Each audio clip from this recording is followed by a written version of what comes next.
Today, I'm here to answer the most common questions we get on the Relocating to Raleigh Facebook and Instagram pages. I'm Alison Wojnarowski with the W Real Estate Group, and let's get right into it. Let's move on to topics involving houses.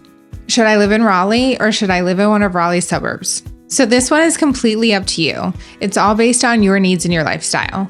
You have to look at where your job is at, what type of activities you like, and what type of neighborhood and home you're looking for. We typically talk through these things together, and I try to help you come up with the best solution for your family. The one good thing about all of the suburbs of Raleigh is each specific suburb pretty much has everything that you need. So you won't have to go from suburb to suburb to find different grocery stores or restaurants or entertainment.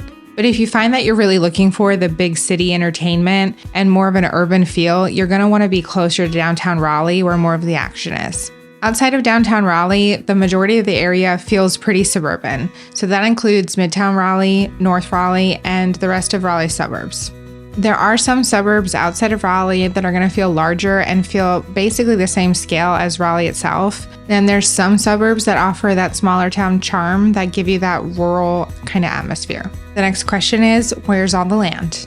Many people move here and have the misconception that you'll get a lot of land here, which was more so the case a couple years ago. But with the rapid development of the area, it's really hard to find now.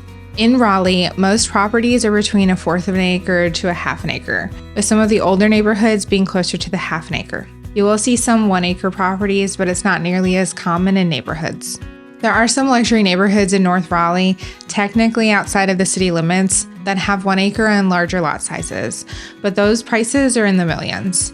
There are some suburbs like Wake Forest, Clayton, and Fuquay Varina that have neighborhoods with closer to 1 acre or more lots, but in general, even those houses are $1 million or more.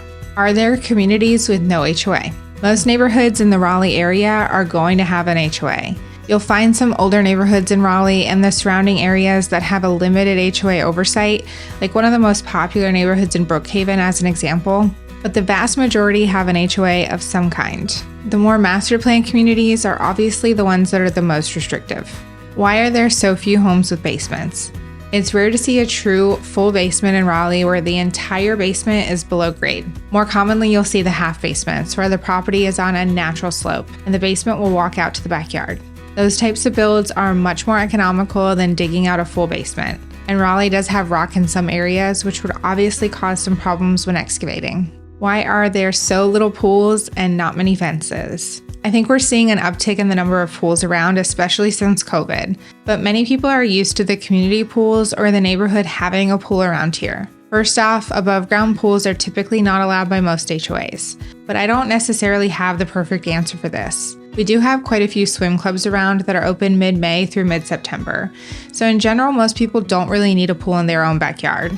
As for fences, we definitely have our fair share, but maybe they're not as widespread as other areas. Many people do rely on the vegetation and the mature landscaping as a more natural fence as well. A big question that I get all the time is, what is due diligence and earnest money? This is confusing to many people that aren't from North Carolina, as it works much different in other states. Due diligence is essentially a non-refundable deposit that is paid directly to the seller at the time of an executed contract. You basically pay this money to the seller to pull their house off the market and for you to perform inspections, get an appraisal, and do whatever else you need to do during the due diligence period. The due diligence deposit is typically 1% to 2% of the purchase price, but it is negotiated, and the period usually lasts 2 to 3 weeks. During this time, the buyer can walk away for any reason, and all they lose is this due diligence money. Once inspections are performed, buyers usually go back to the table and ask for repairs or a price adjustment if things come up during the inspection that need to be addressed. But North Carolina is a buyer beware state, so do know that the seller has no obligation to agree to fix anything or to adjust the price for any reason. The seller's willingness to agree to adjustments usually depend heavily on the market conditions, as if the buyer walks away, the seller would want to be confident that they could quickly relist and sell their house. Once the due diligence period is up, you will owe the earnest money. The earnest money is a deposit that is paid to an escrow account. It represents your commitment to close on the house. Earnest money is also non-refundable after the due diligence period if the buyer chooses to walk away. I hope this video was helpful, and remember to let us know what your thoughts and experiences are in the comments below. If you need any real estate assistance, please don't hesitate to reach out, as we would love to help you. I'm Alison Wojnarowski, and thank you for watching. We'll see you in the next video.